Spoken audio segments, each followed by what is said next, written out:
This video is on the respiratory system, part 2. Remember, in the respiratory system, part 1, we had finished by talking about the respiratory zone. So the respiratory zone is where gas exchange occurs, and we ended up talking about the alveoli, which is basically the part of the respiratory zone where gas exchange occurs. So if we look really closely at the alveoli, we will see that there is a barrier there that gases must pass across in order to move from the alveoli to the capillaries and from the capillaries to the alveoli. This respiratory membrane is made of 3 things. The first thing is an alveolar wall.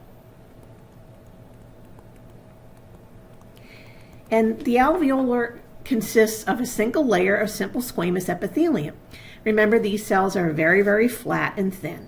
They are also called type 1 cells. So even though they are simple squamous epithelium, they also call them type 1 cells when they're found in the lungs. In addition, you have the capillary wall. Now, the capillary wall is also made of simple squamous epithelium, which they all call endothelium. So remember, capillaries have one tunic. It is the tunica intima, which is made of simple squamous epithelium, and also they call it endothelium. Now the last thing is between the alveolar wall and the capillary wall is a basement membrane.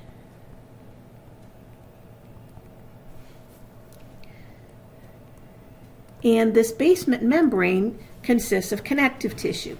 So the 3 of these are fused together in what's called the respiratory membrane.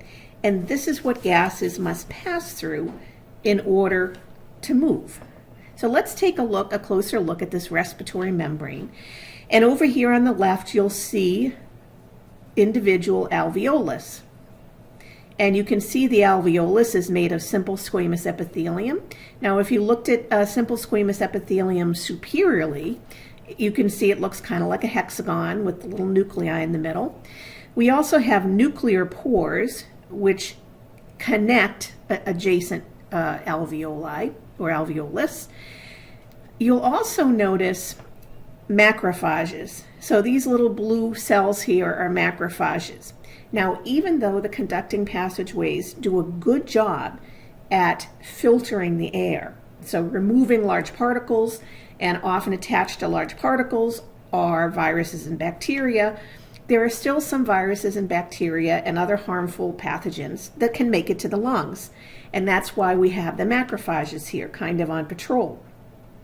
You'll also notice here around the alveolus are capillaries. Now, this is a frontal section of a capillary, so it's kind of a section like that, so we can see inside the capillary. You can see there's a red blood cell. And the last thing here you'll notice are these green little round objects called surfactant secreting cells. These are also called type 2 cells. That's a Roman numeral 2 there, and I'll talk about that in a minute. But let's take a look at this border, this boundary between the capillary and the alveoli. So we are going to magnify that over here.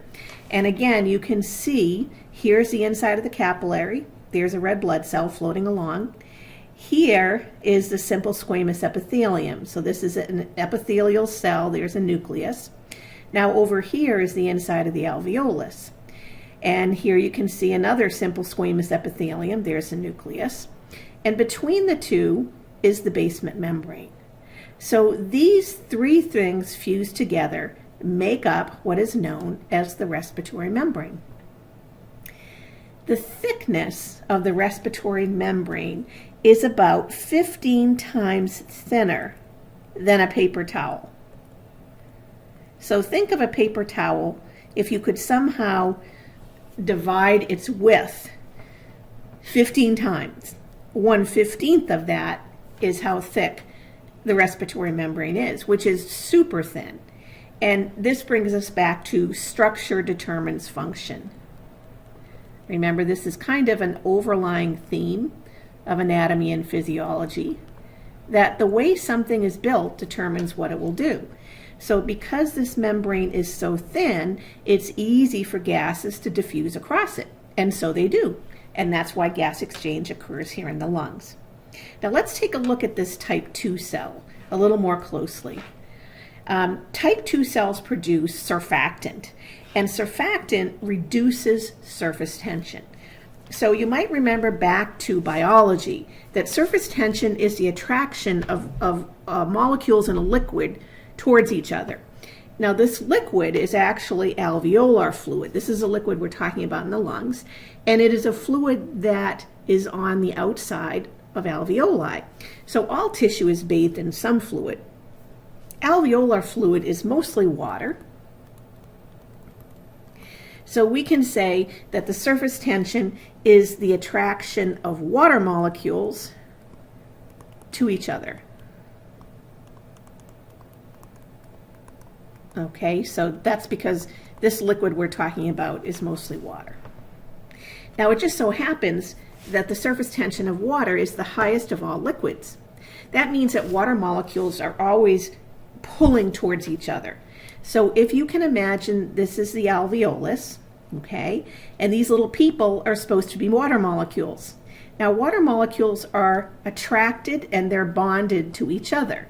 The reason they are so attracted has to do with hydrogen bonds. So imagine, because the surface tension is so high, these people are going to pull closer to each other. And as they do, they increase the pressure, they exert more pressure inward on the alveolus. And this pressure can actually cause the alveolus to contract and to collapse. And it would collapse if it were not for surfactant. So surfactant reduces the surface tension. It causes these little people to stretch their arms out and push their neighbor further away from each other. So again, surfactant increases the distance between water molecules because it's decreasing the surface tension. And that's a really important function.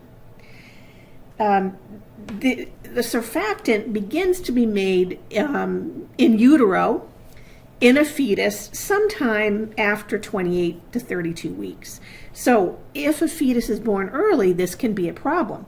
And they call this infant distress syndrome.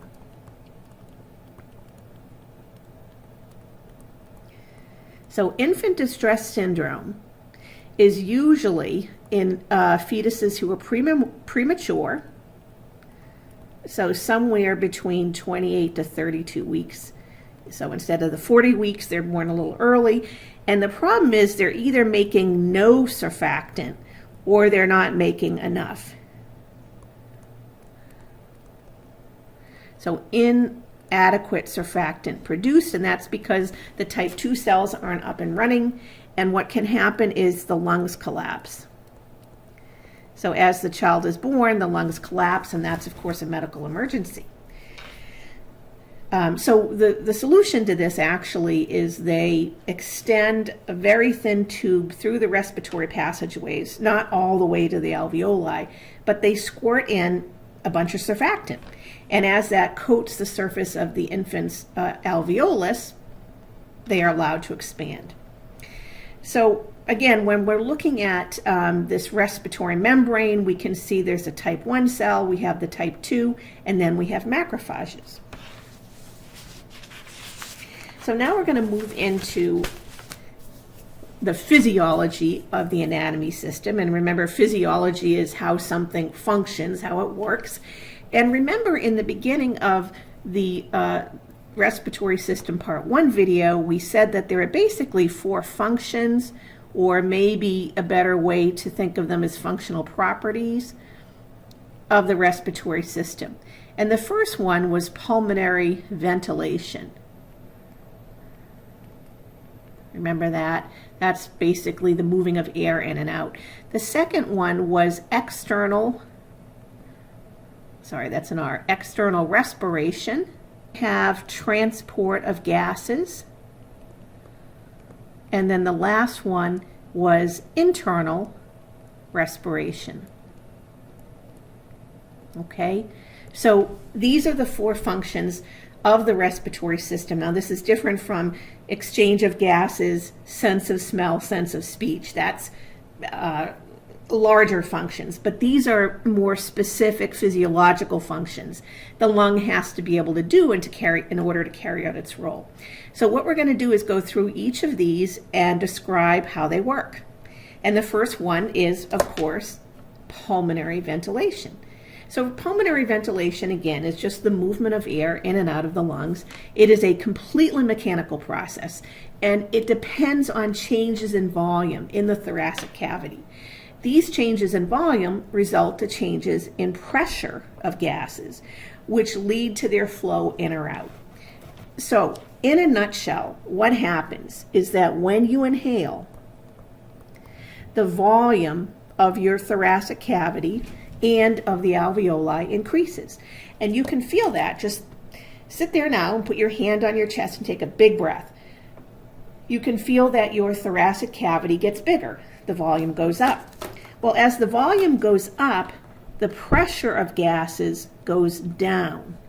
And if the pressure inside is greater than the pressure outside, then if the pressure inside is less than the pressure outside, then air flows in. Okay, so this is the underlying theme of what's going on with pulmonary ventilation. An increase in volume results in a decrease in pressure on the inside. If the pressure on the inside is less than the pressure on the outside, gases are going to flow in, because gases always flow from high to low pressure. So in order to understand this, we have to look at a law, because this is really chemistry, and this law is called Boyle's law. And what it says is when the volume of a gas is high, the pressure of the gas is low. And when the volume of a gas is low, the pressure is high. This is what Boyle's law says. Now, this assumes certain standard conditions, constant temperature, things like that, but in general, this is what it says. So Boyle's law helps us understand pulmonary ventilation. Okay? Boyle's law helps us to understand pulmonary ventilation. Now let's try to see if we can explain it a little bit more. So pressure is the force of a gas on the walls of its container. That's what pressure is. So here's an alveoli. Okay, just imagine it's an alveoli, and inside these little red dots are molecules of different gases, and they're constantly in motion, and so they're constantly hitting the sides of their container. Every time a molecule hits the side of a container, it produces a force, a pressure. So the more times particles hit the wall, the greater the pressure is. And of course, this is supposed to be a little balloon, which is the same concepts happening in a balloon, but the same thing happens in an alveoli. The same thing happens in the tire in your car. It is the pressure of the particles in the air pushing on the walls of the tire that keep it inflated. So to understand Boyle's law, let's take these two examples. So here we have under A, a box, and in the box, in the box you have gases. We have 5 millimeters of gas. So we have the same concentration of gas in both these boxes in A and B. Now this box, you'll notice, is pretty big. So we'll say the volume is high, at least relative to this box, where we will say the volume is low. Now each of these molecules are in constant movement. So it hits the side, bounces off, hits this side, bounces off. This is what's kind of going on with this one molecule of gas. But then we have the other molecules, and they're doing the same thing. Okay? So the number of times that particles hit the side equates to the force. Let's take a look at this one. We have the same number of molecules. We have a smaller volume. So now the molecules are going to hit the side more often because the sides of the box are closer. And so that means the pressure in B is higher because the molecules hit the sides more often. The pressure in A is less than the pressure in B, so we're going to say it's lower because the sides of the container are farther apart and the molecule hits it less because it has to travel further. So what this is showing you is the bigger the volume, the lower the pressure. The smaller the volume, the greater the pressure, as the molecules hit the side more rapidly and more consistently. And that's pulmonary ventilation. That's what explains it. So again, when you take in a breath, the volume inside your thoracic cavity and inside the alveoli get bigger. You know, kind of like this, it gets bigger. So the pressure gets less. Now the pressure inside the alveoli is less than the pressure outside your body of the gases. And gases always go from high to low, so the air flows in. When you exhale, the volume inside the alveoli gets smaller, like this. So now the gas hits the side more often. So the pressure inside the alveoli goes up.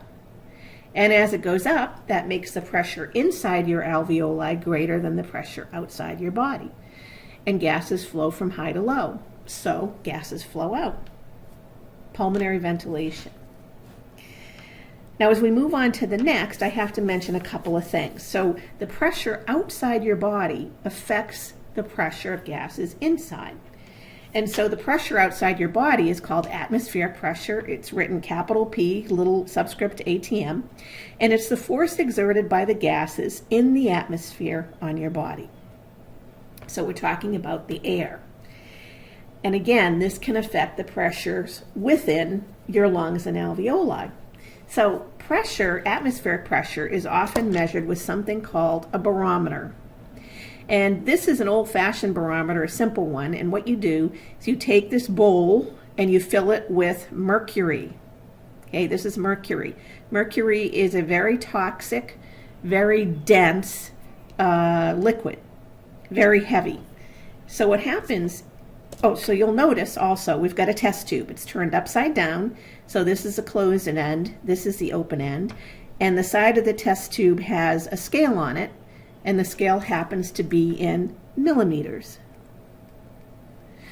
So the pressure of the atmosphere is going to push down on the mercury, and it's going to push the mercury up the tube a certain distance, depending on how much pressure you have. If we were at sea level, then the pressure of the gases in the atmosphere would push the mercury up to about 760 millimeters of mercury. So we would say the atmospheric pressure, P atmospheric, equals 760 millimeters of mercury. That means that the force of the gases in the atmosphere is enough to push mercury, which is very heavy, up a tube 760 millimeters. Okay? Now, mercury is very toxic, so they don't use mercury anymore in barometers. And here's a simple barometer that you can see in a classroom, and you'll see the liquid is like a red. This is not mercury. However, we still use the units of millimeters of mercury to measure pressure, especially in the medical field. There are other units of measuring pressure.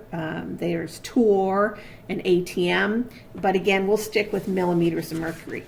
So when you're looking at a thermometer, when you're looking at a sphygmomanometer, which measures blood pressure, the units are millimeters of mercury. Now, we said that the pressure outside your body can affect the pressures inside your lungs, and that is true. And these are called pulmonary pressures. So there's two types of pulmonary pressures that matter. The intrapulmonary pressure, the intrapulmonary pressure is the pressure inside the alveoli, and it is written capital P subscript PUL. Okay? Another important pressure is called intrapleural. Intra means within. So intrapleural is the pressure within the pleural cavity, and it is written capital P subscript IP. The pressure within the pleural cavity is always less than the pressure within the pulmonary, within the alveoli. And it is always less than the atmospheric pressure. which is the pressure outside your body. Okay, it should be. It should always be like that. So let's take a closer look at these intrapulmonary pressures and look at how atmospheric pressure affects them. So let's say we're at sea level, where the atmospheric pressure is 760 millimeters of mercury. So if the pressure within the alveoli is 750, then it is recorded as minus 10. Minus 10. So you get that by subtracting the pressure in the alveoli from the pressure outside the body. 750 minus 760 is minus 10. And the minus tells you that it is less on the inside. And so air is going to flow in. So respiratory therapists use these numbers. They don't use the atmospheric pressure because it can change. If you're at the top of a very high mountain, the atmospheric pressure is going to be less than 760. So it matters, the pressure outside your body matters in terms of affecting the movement of gases inside your body. So again, if the pulmonary pressure is 750 in the alveoli, and the pressure outside your body is 760, then they record the P pulmonary as minus 10. And they can tell very quickly that air is going to flow in. It's minus 10 less inside, or 10 less inside than outside. What if the pulmonary pressure is 762? Then it is recorded as plus 2, because the pressure inside is plus 2 greater than the pressure outside. If the pressure inside is greater than the pressure outside, then air flows out as pressure goes from high to low. Now, of course, the bigger the difference between the inside and the outside, the faster the gas is going to move. So it's going to move more quickly if it's minus 10 than it is if it's minus 2. So these are the numbers that, again, respiratory people look at. If P pulmonary, the pressure in your alveoli, is 760, then it is recorded as, what do you think? 0. Because 760 minus 760 is 0. And the gas flow is in equilibrium.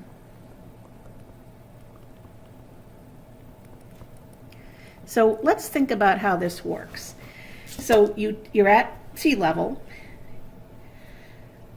You take a big breath, and the pressure within your alveoli is less than the pressure outside, minus 10 less, air quickly flows in.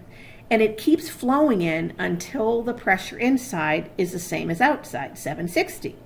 At that point, you might exhale, in which case the volume goes down and the pressure goes up. Now it's 762. So the pressure inside is greater than outside, it's plus 2 greater, air flows out until it reaches equilibrium, and at that point you might take a breath, and we repeat this process. Now, so this is kind of how it works. There are these things called respiratory volumes and capacities, and these are things that pulmonologists or allergists use to get a sense of your the health of your lungs and your ability of air to move in and out. I'll give you one example of these, and it is the tidal volume. So the tidal volume is the amount of air inhaled or exhaled with each breath when one is at rest. So that means that when you are at rest, the amount of air moving in is about 500 mils with each breath, and likewise moving out. And this is the average for male and females. So medical doctors can look at these volumes and capacities, and this is just one of them, to get a sense of how healthy the lungs are. So I am not going to go into this in this lecture, but I do recommend you take a look at it because it has real application to the medical field. So let's move on, and if we think about it, keeping the lungs and the alveoli inflated is a balancing act. There are some factors that are working to collapse the lungs, and there's some factors that are working to help keep the lung inflated. And it's kind of a balance between them. So some of the things that might make your lungs collapse are the surface tension in the alveolar fluid. So remember that around the alveoli, you've got alveolar fluid, which is mostly water, and because of the high surface tension of water, it's pushing down on the alveoli, pushing it towards being collapsed. In addition, your lungs really have this matrix of elastic tissue in them. So think of it as a bed or a mattress of elastic tissue with alveoli between. Well, elastin gets stretched as you inhale, but then its tendency is to recoil and pull your lungs inward and cause a collapse of the alveoli. So this is another thing that works towards lung collapse. Lastly, the thoracic wall, when you inhale, is pulling away from the lungs. And that can also work towards collapsing the lungs. So keep in mind again that as volume increases, the pressure inside decreases. So these are factors that can make it difficult for the lungs to stay inflated. On the other hand, there are factors that are helping to prevent the lungs from collapsing. So yes, the alveolar fluid has high surface tension, but luckily we have surfactant being produced by the type 2 cells, and the surfactant decreases the surface tension of the alveolar fluid, which helps to keep your lungs and alveoli inflated. Secondly, even though your lungs, your thoracic cage does enlarge and pull away from your lungs, you have serous fluid within the pleural membranes, and that helps to keep the lungs attached to the thoracic wall. So this is something that prevents the lungs from collapsing. And lastly, and very importantly, the pressure in the pleural cavity is less than the pressure in the alveoli. So, again, if you think about, here's your lungs, and then you've got this pleural cavity around the lungs, which is pushing down on the alveoli, so the alveoli are in here. This pressure, PIP, is less than the pressure in the alveoli. So that takes off some of the pressure.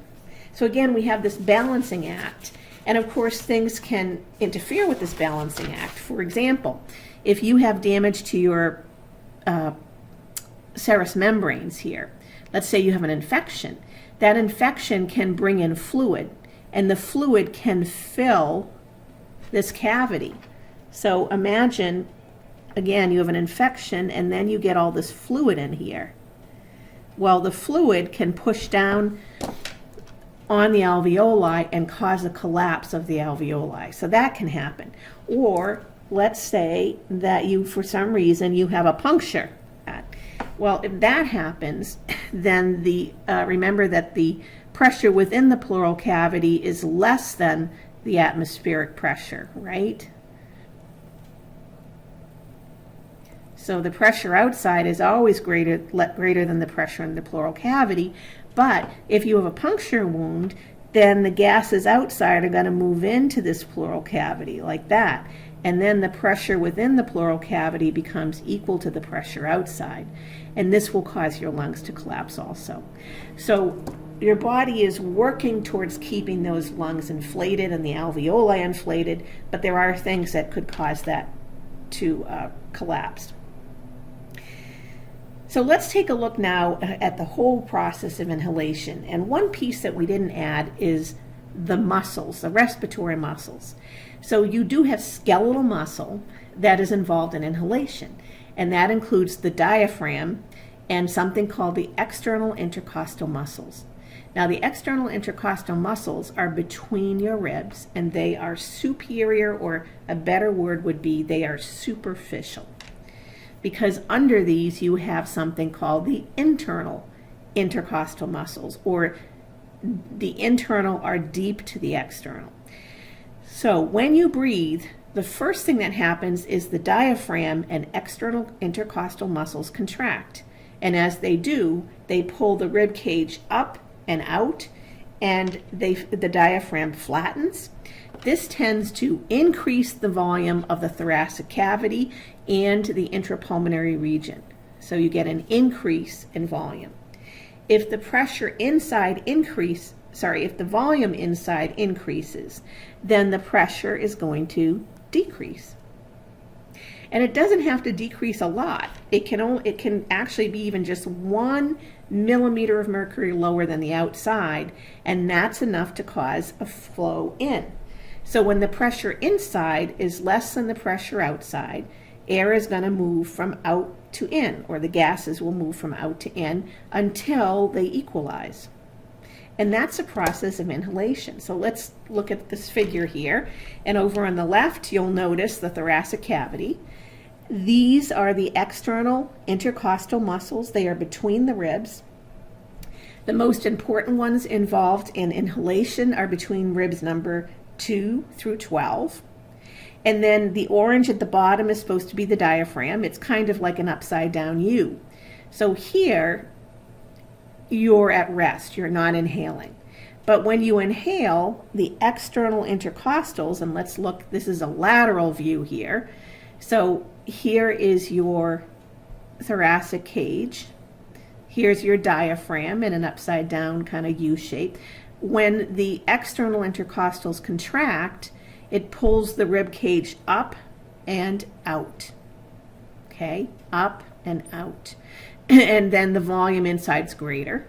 In addition, as the diaphragm flattens out as it contracts, you get all this extra space. So you can see that the volume inside has increased.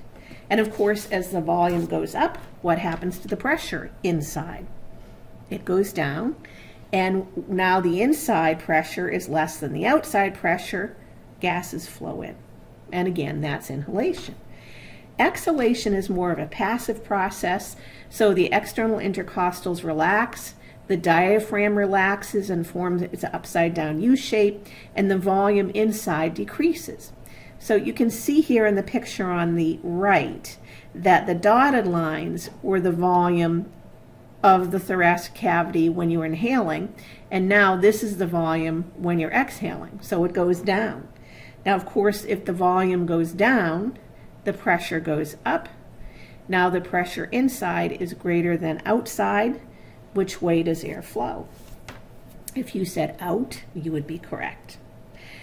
One other thing is that this is normal breathing in and out, but when you force air out on purpose, you have other muscles involved besides the external intercostals and the diaphragm, specifically the rectus abdominis, the external oblique, and the internal intercostals. So these are the muscles involved in normal exhalation. But if you're going to force the air out, you're going to have some other muscles involved. Okay, so a couple of other terms. Anatomical dead space. Anatomical dead space is the volume of the conducting respiratory passageway. So think about this, which is about 150 mils. When you take a breath, your entire conducting passageways are full of air, and so are the alveoli. But the air in your conducting passageways is not undergoing gas exchange because it's still in your conducting passageway. Now think about the alveoli. Some alveoli are not exchanging gas because they're either collapsed or they're damaged. And they call this alveolar dead space. If you take the anatomical dead space and the alveolar dead space together, they call this the total dead space. So the total dead space is basically the air that you breathe in that does not undergo gas exchange.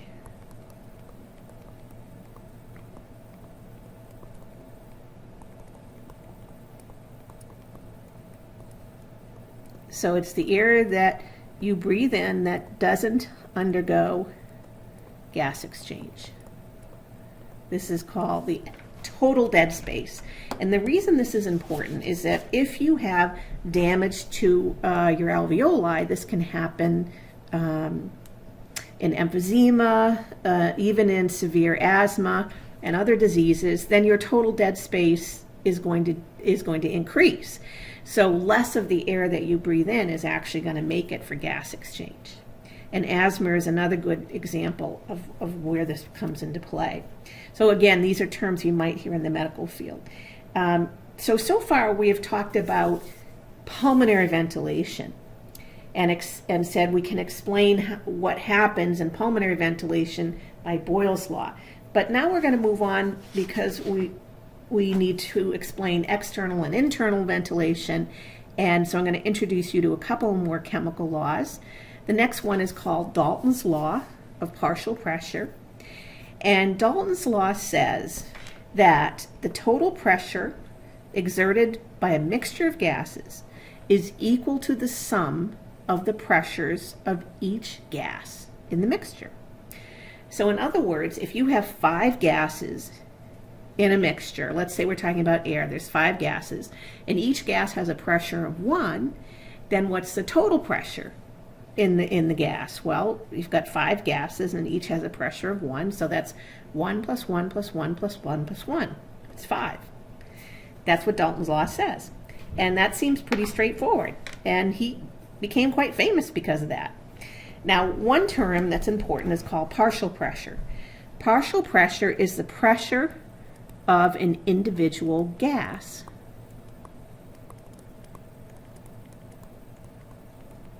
Okay? Partial pressure is the pressure of an individual gas. And the way they write that is PCO2. So P, you'll notice, is capital P, means partial pressure. CO2, it means the partial pressure of CO2. Or if I wanted to write the partial pressure of oxygen, I would write capital PO2. So if you want to know the partial pressure of a gas, it's going to be equal to the percentage of that gas in the mixture multiplied by the total pressure of the mixture. That's kind of a math thing. So let's go to this table and see if we can apply this Dalton's law. So here's a table, and on the left side of the table, we're at sea level, okay? Here are the gases in the air at sea level. Now we've got 4 gases. N stands for nitrogen, N2 is nitrogen gas, O2 is oxygen gas, CO2 is carbon dioxide gas, and H2O is water vapor. Okay, so these aren't the only 4 gases in air, but they are the major gases, and they make up like 99.99% of the gases in your air. This column is telling you the percentage of those gases. So air has 78.6% nitrogen at sea level. Oxygen 20.9%, carbon dioxide 0.04%, and then H2O vapor, water vapor 0.46%. You might be surprised to see that oxygen is not the highest thing in the air. Most of the air you breathe in is nitrogen gas. So the air we breathe in isn't 100% oxygen. That's actually kind of toxic. It's 20.9% or roughly 21%. So if I said to you, what is the total amount of, so let's do, sorry, if I said, if we add up the percentage of each of the gases in the atmosphere, you come out with 100%. Now over here is the partial pressure. It's the pressure of each gas in the mixture. So for nitrogen, you can see the partial pressure is 597 millimeters of mercury. That means the pressure of just nitrogen on your body is 550 millimeters of mercury, the amount of pressure it would take to push mercury up a tube 597 millimeters high. The pressure of just oxygen is 159. The pressure of just CO2 is 0.3. The pressure of just water vapor is 3.7. If we want to know the total pressure of the air in the atmosphere at sea level, we just add up the pressures of each of the gases. And if we do, we come out to 760 millimeters of mercury. This is what Dalton's law says. If you want to know the total pressure of the gases in a mixture, which is the air, at sea level, just add up the pressures of each of the gases in the mixture. Okay, so that's Dalton's law. Now, let's say you breathe in the air at sea level, and now it's going to travel through your conducting passageways. So it comes in through the external nares, or the nostril, and then goes through the nasal cavity, and then it hits the nasopharynx, which remember is the part of the pharynx behind the nasal cavity, then the oropharynx, part of the pharynx behind your oral cavity, your mouth, then laryngopharynx, part of the pharynx behind your larynx, then the trachea, the primary bronchi, the secondary, the tertiary, splits 25 times, and finally you get to the terminal bronchioli. And then next on to the respiratory bronchioli, the alveolar duct, and finally we arrive at the alveoli. So that was a long trip. Now when we get here, what is the percentage and the partial pressure of these gases in the alveoli? Are they the same? Well, for nitrogen gas, we started out with 78.6% in the air you breathe. By the time it gets to your alveoli, it's only 74.9. The partial pressure goes from 597 to 569. So there's a slight drop, but pretty similar. If we look at oxygen, it goes from a percentage of 21% roughly to 13.7, and a partial pressure of 159 to 104. What happened? Well, remember that when you breathe in air, fresh new air, there is still old, maybe dirty air is a way to think about it, in your in your conducting zone. So again, when you breathe in new air, there's still old air in your conducting zone. You don't exhale every last drop of air when you exhale. You do not do that, or your respiratory passageways would collapse. At least the smaller ones would. So there is still old air, and the old air has less O2. It has less oxygen. So you're taking new air with 20.9% oxygen, and you're mixing it with old air, which might have, 10% oxygen, and it somehow averages out to 13.7. So you're taking new air which has a partial pressure of 159, and you're averaging it with old air, which has much, much lower oxygen, and you come out with 104. So what's happening here, and the same thing is going to happen here, is that old and new air is mixing. Okay, old and new air. Old air that's already still in the conducting passageways is mixing with the new air coming in. And so, of course, the old air has a lot more CO2, 0.3 millimeters of mercury in the new air versus 40. It's got a lot more CO2, and so it averages. Now let's look at water. Well, water vapor in the new air is 0.46%. Water vapor in the old air is 6.2%. What's going on there? Well, it's because, remember, one of the roles of the conducting passageways is to humidify air. And so that's why the percentage and the partial pressure goes up. Again, if you wanted to know the total pressure in the alveoli, you would add up the pressure, the partial pressure of each individual gas, and you'll see it eventually equilibrates to 760. Okay? Now the reason we're going over this is that what I'm going to try to explain next is external and internal respiration. So remember, again, the first thing that happens is pulmonary ventilation, the movement of air in and out of the lungs, and that can be explained by Boyle's law. Then we have external respiration, which is the movement of gases between the alveoli and the capillaries. Then gases are transported, and we have internal respiration, the movement of gases between the capillaries and the tissues.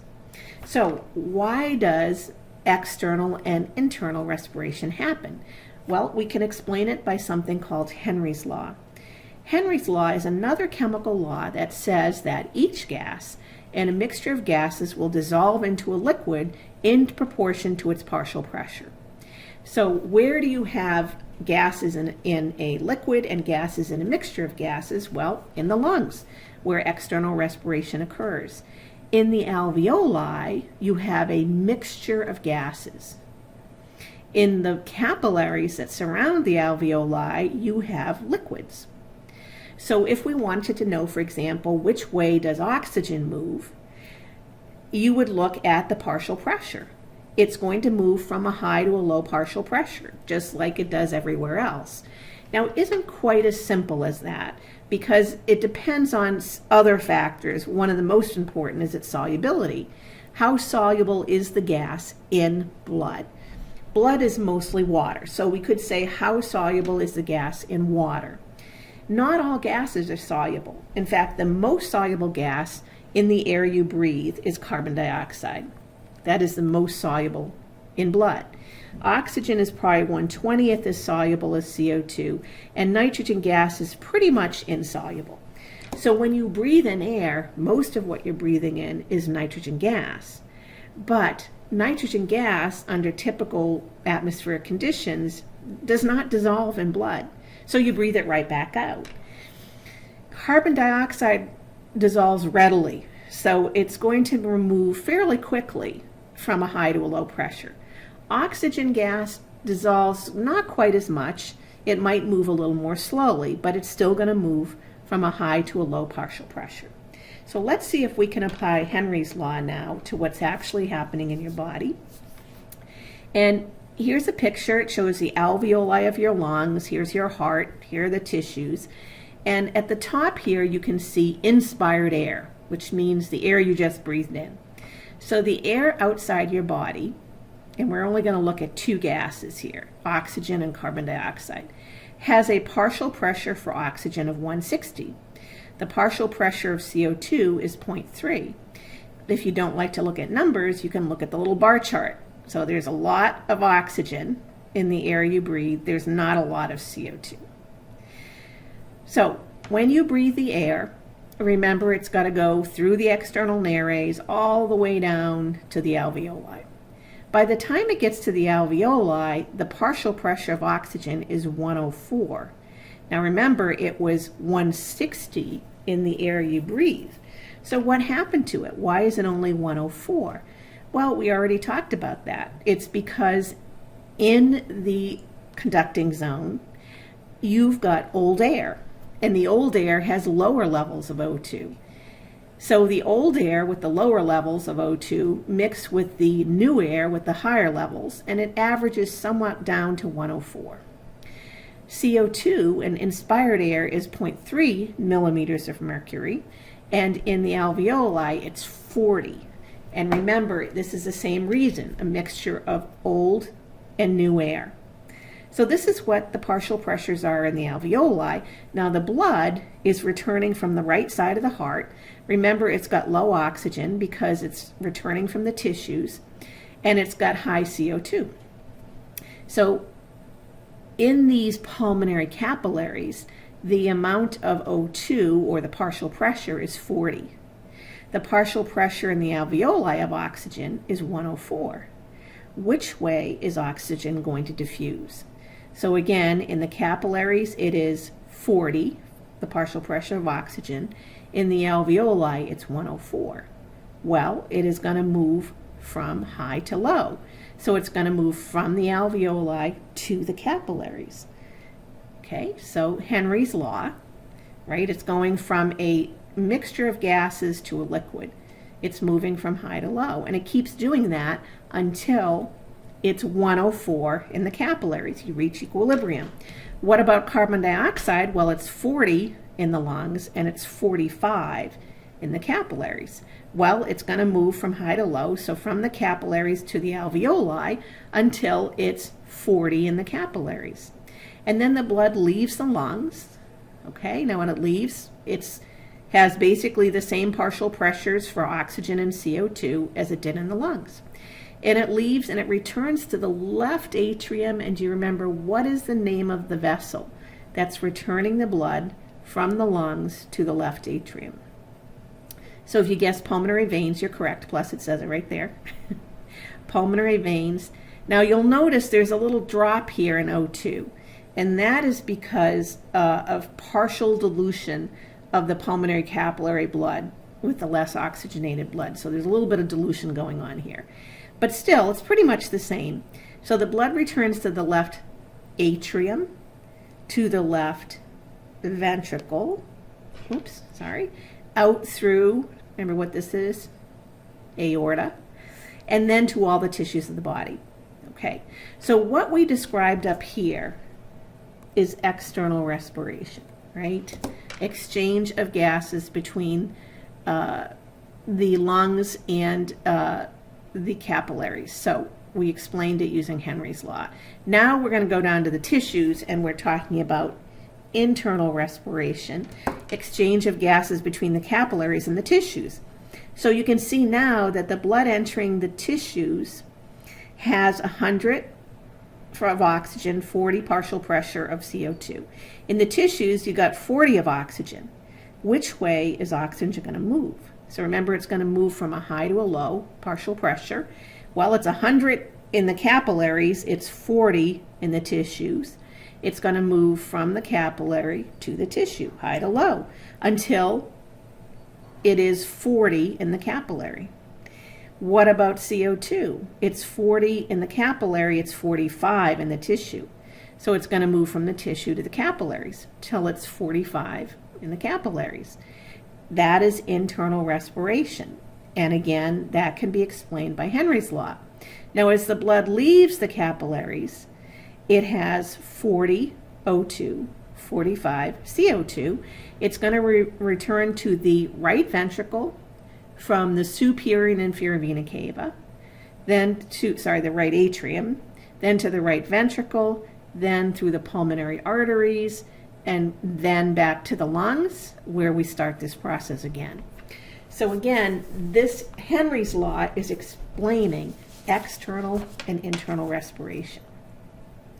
This next part is just checking in to see if I gave you this problem, could you figure which way oxygen and CO2 flow?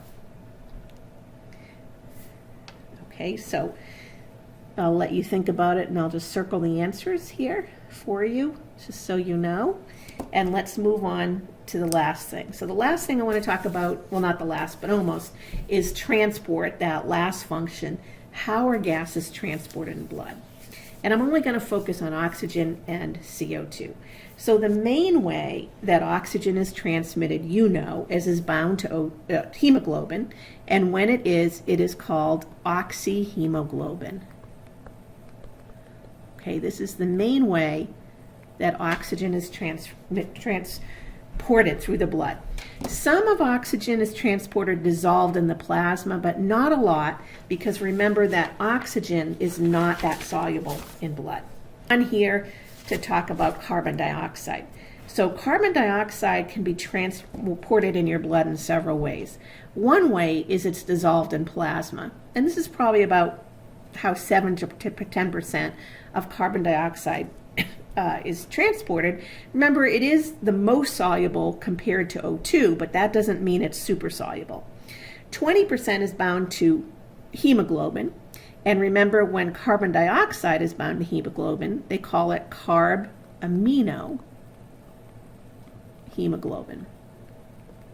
Okay, and it's called that because the carbon dioxide binds to the polypeptide chain, which is made of amino acids. It doesn't bind to the heme, because then it would be competing with oxygen for binding.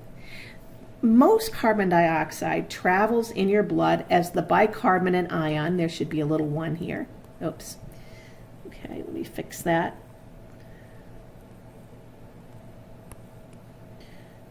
So most of it is going to travel as the bicarbonate ion, -1.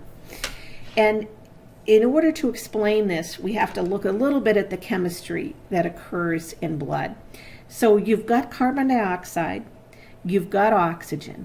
Sorry, let me say that again. You've got carbon dioxide, you have water. And whenever you have carbon dioxide and water, you get this reaction where you form carbonic acid. This is carbonic acid. Carbonic acid quickly dissociates to form the hydrogen ion and the bicarbonate ion. Okay, so this is bicarbonate. This is an ion, remember, a charged particle, so you can see the negative charge here and the positive charge. And so in this bicarbonate ion, you can see the carbon dioxide hiding in there, right? There's there's O3, there's 3 O's, but there's CO2 in there too. And this is how it travels. And this happens inside a red blood cell, but it also happens in the blood. In red blood cell, RBC. You do need an enzyme, carbonic anhydrase, to speed this up. And so this is what happens. It travels this way. When it gets to the lungs, this reaction goes in reverse, and you have CO2 gas that then diffuses out of the blood and into the alveoli.